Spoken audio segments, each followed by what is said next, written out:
An academic profile is a story of the scholar you have become, how you got there, but importantly, it builds excitement about the sort of things you want to do in the future and the scholar you want to become. Now, the thing about every single great academic profile is that it tells a cohesive story that gets people excited, not only impressed about what happened in the past, but excited about becoming part of that story, about you sort of like sharing the story, sharing the love, sharing your success with them. And I want to talk about building an academic profile so good they can't ignore by using this story as a basis. A great story has a premise, the foundations of your career, where you've ended up. Like, let's just get rid of all of the simple things that make people sort of dismiss your profile immediately. Then let's look at the plot. Let's look at how you got where you were. And also, we really want to show that we're building on the story, that we're getting better each time, and that we're excited about where we're going. Then we're going to talk about characters of this story. The characters of this story are so very important. You, other people, major grants and awards, that sort of stuff is going to have to sort of like flow through this story, and also how well you tell it. Now, this story isn't about saying everything you've ever done all at once. It's about showing the best bits and keeping on sort of topping up what is the best bits so that they are the most obvious parts of the story. Okay, let's get into it. This video is brought to you by my newsletter. Go check it out at andrewstapleton.com.au/newsletter. The link is in the description. When you sign up, you'll get 5 emails over about 2 weeks. Everything from the tools I use, the perfect PhD daily schedule, how to write the perfect abstract, and more. It's exclusive content only available for free on that newsletter, so go sign up now.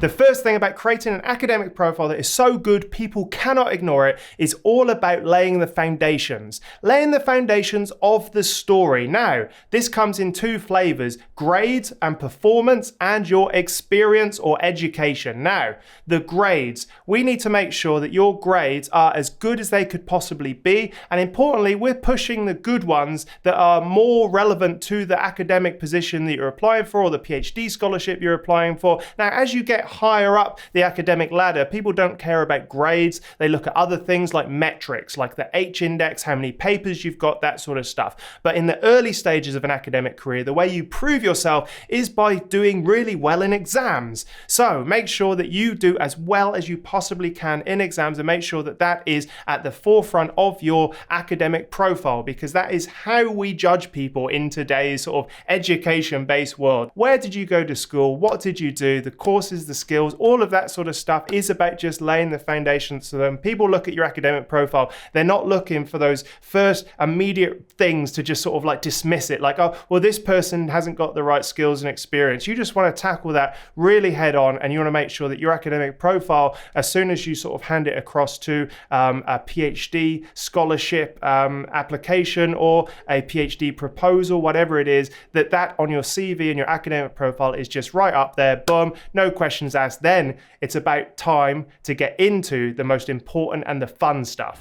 A fantastic academic profile also has a fantastic story behind it in terms of a plot, a sequence of events that have led you to where you are right now. Now, a good story doesn't have holes or gaps, so you do kind of have to account for every sort of year that you've been working towards your current academic profile, where you've been, whether, you know, in the early stages, that's fine. You've just been in school, you've been doing stuff, but we are also looking at experience. What experiences have you had leading up to today that make you a great academic? And it doesn't have to be about sort of, academia. It doesn't have to be about school stuff. It can be extracurricular activities as well, which is very important. You know, these early stage different roles that you have in different volunteering groups, or even if you've had research experience in, a lab in universities in Australia, they do a lot of summer scholarship stuff. So people, often apply for that. And I know a lot of my PhD supervisor friends look for that experience because it just shows that you have got kind of a progression. You have got a series of events that lead up to why you're applying right now. It's a nice cohesive plot.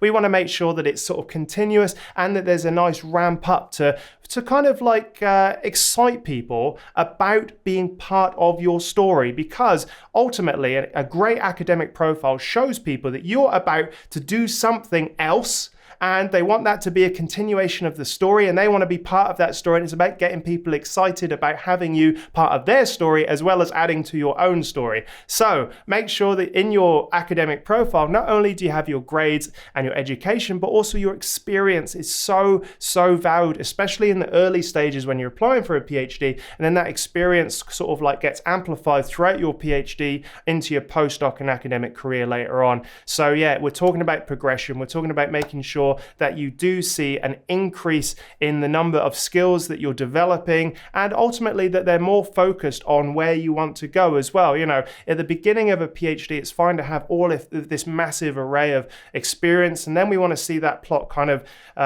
tighten up so that as you get towards the end of your PhD, you're becoming more and more focused on becoming an expert in a field. And when you get kicked out the other side of your PhD, that's when people are going to be looking for very specific skills to make sure that you match with what they're doing. Good.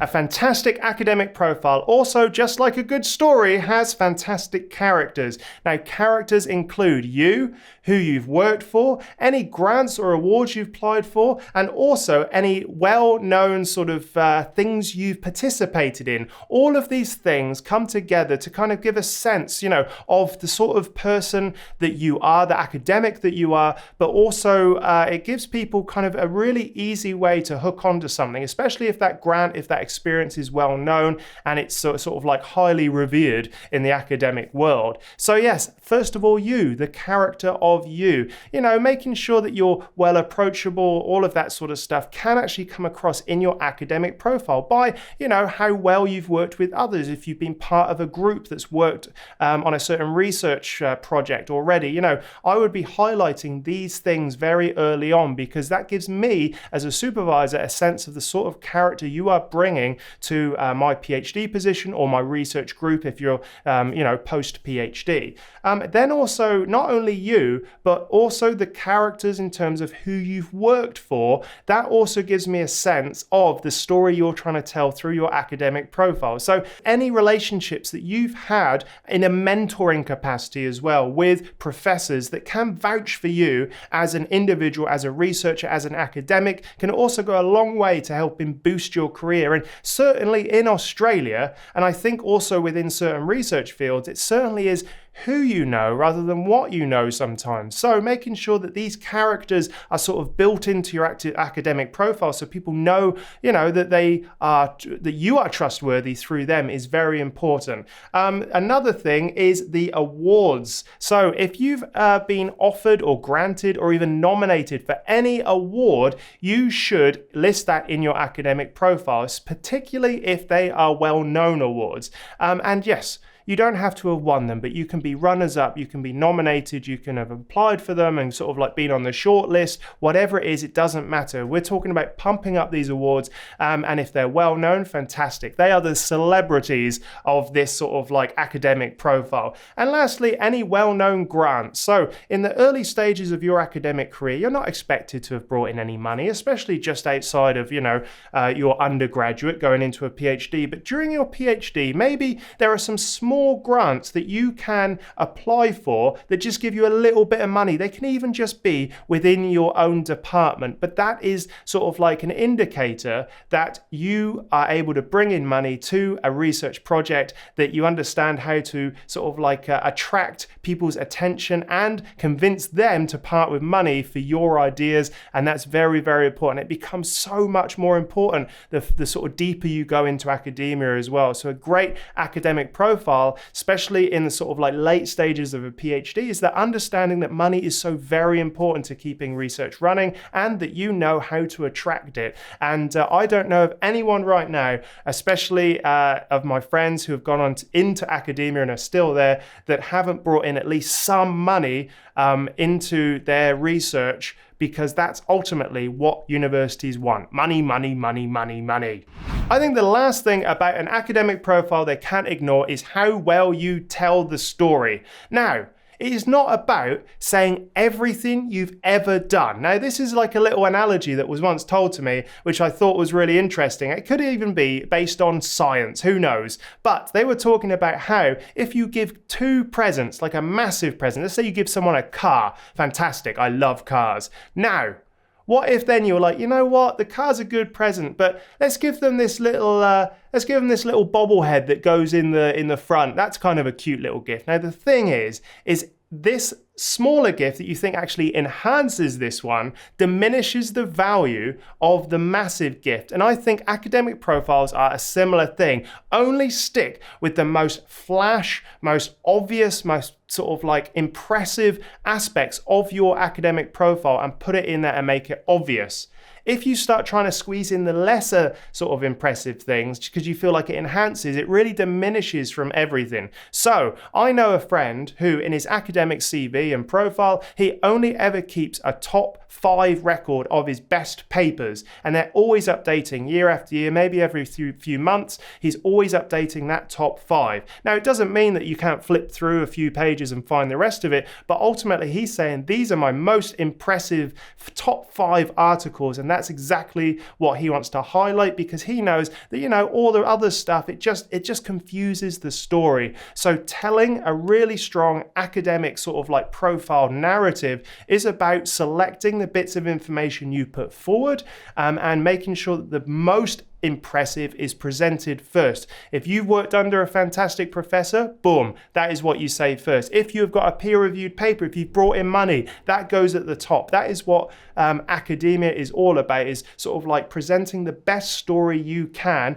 whether it's your research or your very own career. And the last thing is consider also later on in your career, so early stage, people don't expect you to do this, but later on in your career, especially throughout your PhD, consider coming up with a one-page website about you. Try to grab your name. You know, I've got andrewstapleton.com.au, and you can just do a single page sort of like summary, a CV, a top hits of your career that you keep updated. That way, when people type into Google, you are up there. You are the person that they find and no one else. And I think, that sort of really helps boost your academic profile and helps you control the narrative of your own career. Boom. So there we have it. There are the most important points you need to know about creating an academic profile that is so good people can't ignore it. Now, it's going to develop and evolve over these sort of years that you go through, whether or not you're starting in undergraduate doing this or you're doing it post-PhD. No matter where you are, these are the most important parts. Let me know in the comments if you agree with this. Let me know in the comments what you'd like to add to this. And also go check out academiainsider.com. That's where I have my 2 ebooks, PhD Survival Guide and the Ultimate Academic Writing Toolkit, that are ready to buy in a bundle at the moment for a special price. So go check it out, and I'll see you in the next video.